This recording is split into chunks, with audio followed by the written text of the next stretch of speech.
जर तुम्हाला रात्रीच्या जेवणासाठी भाजीपोळी बनवायची नसेल तर तुम्ही असा स्ट्रीट स्टाईल फ्राईड राईस बनवू शकता. अगदी बाहेर मिळतो तसाच तयार होतो आणि सोबतच बनवणार आहोत आपण मंचाव सूप. तर हे दोन्ही कॉम्बिनेशन एकदम अप्रतिम आहे. याने तुमचं पोटसुद्धा भरेल आणि मनसुद्धा भरेल. चला तर व्हिडिओला सुरुवात करूया. सगळ्यात आधी आपण बनवणार आहोत शेजवान फ्राईड राईस. तर त्यासाठी पॅनमध्ये 2 चमचे तेल गरम घेतलेलं आहे. त्यामध्ये भरपूर असा बारीक कट केलेला लसूण आणि आपण आलं टाकलेलं आहे. तर आलं आणि लसूण आपल्याला छान असं परतून घ्यायचं आहे. 1-2 मिनिट छान कलर चेंज होईपर्यंत आपण हे परतून घेणार आहोत. आता त्यामध्ये आपण टाकणार आहोत बारीक कट केलेला कांदा. जर इथे पातीचा कांदा असेल तर जरूर वापरा. माझ्याकडे नाही आहे, मी नाही वापरला. त्यामध्ये कांदा टाकल्यानंतर कांदा थोडासा आपण परतून घेऊया. आणि आता आपण सगळ्या भाज्या यामध्ये टाकणार आहोत. तर या भाज्यांमध्ये मी गाजर घेतलेला आहे, कोबी घेतलेला आहे, वाटाणा घेतलेला आहे आणि थोडंसं बीन्स घेतलेलं आहे. भाज्या आपल्याला बारीक कट करून यामध्ये आपण टाकलेल्या आहेत. तर तुम्हाला ज्या भाज्या आवडतात त्या भाज्या तुम्ही वापरू शकता. तर त्यावरती थोडंसं मीठ टाकून 3-4 मिनिट आपण ह्या भाज्या परतून घेणार आहोत. हाय फ्लेमवरती आपल्याला ह्या भाज्या परतून घ्यायच्या आहेत. भाज्या परतल्यानंतर आपण यामध्ये टाकणार आहोत शिजवलेला भात. त्यामध्ये राईसला नॅचरल कलर येण्यासाठी आपण यामध्ये बीट किसून टाकणार आहोत. बीटामुळे आपल्या राईसला अगदी बाहेर जसा राईस मिळतो तसाच तयार होतो, नॅचरल कलर येतो. त्यामुळे आपण थोडंसं बीट यामध्ये किसून टाकलेलं आहे.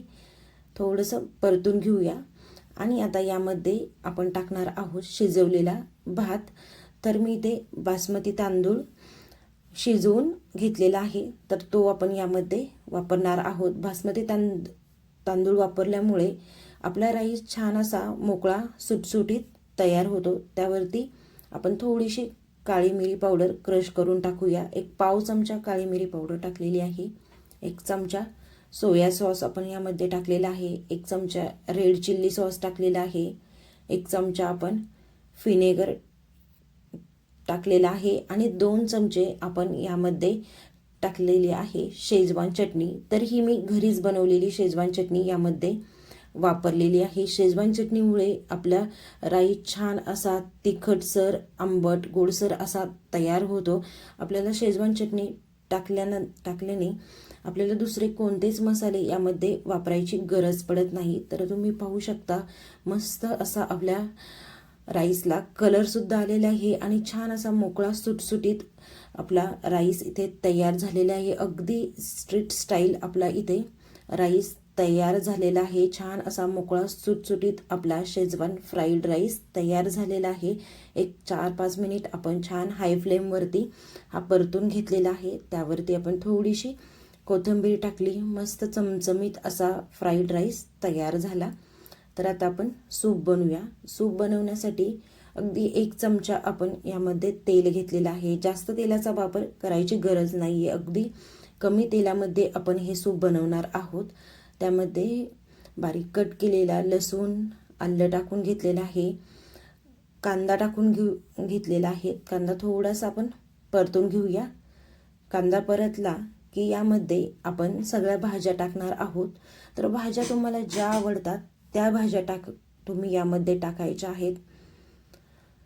तर सगळ्या भाज्या टाकून आपण परत थोडंसं परतून घेणार आहोत. भाज्यांमध्ये बारीक कट केलेला कोबी, गाजर आणि बीन्स यामध्ये टाकलेला आहे. आणि सूपसाठी भाज्या एकदम बारीक कट करून घ्यायच्या. तर थोडंसं मीठ टाकून आपण 1-2 मिनिट आपण ह्या भाज्या परतून घेणार आहोत. खूप जास्त भाज्या परतायची गरज नाही आहे. तर असं गरमागरम असं हेल्दी सूप थंडीमध्ये प्यायला खूप छान लागतं. आणि जर तुम्हाला वेट कमी करायचं असेल तर तुम्ही अशा भाज्या घातलेलं सूप नक्की तुमच्या आहारामध्ये घेऊ शकता. याने पोट पण भरतं आणि वजनसुद्धा पटकन कमी होतं. तर इथे थोड्याशा आपण भाज्या परतून घेतलेल्या आहेत. त्यामध्ये आता आपण पाणी टाकूया. जेवढं सूप बनवायचं आहे तेवढं पाणी आपल्याला टाकून घ्यायचं आहे. साधारणतः मी 2 ते 2.5 ग्लास पाणी यामध्ये टाकलेलं आहे. त्यामध्ये आता आपण चवीपुरतं मीठ टाकून घेऊया आणि थोडेसे सॉसेस टाकून घ्यायचे. तर 1 मोठा चमचा सोया सॉस टाकलेला आहे, 1 चमचा रेड चिल्ली सॉस टाकलेला आहे, 1 चमचा आपण यामध्ये व्हिनेगर टाकून घेऊया आणि काळी मिरी पावडर यामध्ये आपण टाकणार आहोत. काळी मिरी पावडर सूपमध्ये खूप इम्पॉर्टंट आहे. काळी मिरी पावडरने आपल्या सूपला छान अशी चव येते. तर आपण भरपूर अशी फ्रेश मी क्रश करून काळी मिरी पावडर यामध्ये टाकलेली आहे. साधारणतः 1 अर्धा चमचा मी काळी मिरी पावडर यामध्ये टाकलेली आहे. आता आपल्या सूपला एक उकळी काढून घ्यायची आहे. उकळी आल्यानंतर त्यामध्ये आपल्याला टाकायचं आहे कॉर्नफ्लोअर. तर 2 चमचे कॉर्नफ्लोअर पाण्यामध्ये मिक्स करून यामध्ये मी टाकून घेतलेला आहे. तर कॉर्नफ्लोअरमुळे आपल्या सूपला छान असा घट्टपणा येतो. तर आता आपण 7 ते 8 मिनिट हे सूप परत उकळून घेणार आहोत. तर इथे आपलं सूप छान असं उकळलेलं आहे. छान असं आपलं सूप घट्ट झालेलं आहे. त्यामध्ये थोडीशी कोथिंबीर टाकून घेऊया. छान मस्त आपलं इथे मंचाव सूप तयार झालं गरमागरम आणि सोबतच फ्राईड राईस. तर रात्रीच्या जेवणासाठी तुम्ही अशा पद्धतीचा बेत बनवू शकता. बाहेर न जाता छान असा घरी सगळ्यांसाठी असा फ्राईड राईस आणि मंचाव सूप, ज्याने पोट पण भरेल आणि सगळे खुश पण होतील. तर आपला स्ट्रीट स्टाईल राईससुद्धा एकदम अप्रतिम झालेला आहे आणि सूपसुद्धा एकदम भारी झालेला आहे. भन्नाट कॉम्बिनेशन आहे हे. तर एकदा बनवून पहा आणि व्हिडिओ कसा वाटला ते नक्की सांगा. व्हिडिओ आवडला असेल तर नक्की आपल्या चॅनलला लाईक, शेअर, सबस्क्राईब करा. परत भेटूया अशाच एका मस्त व्हिडिओमध्ये. तोपर्यंत बाय बाय.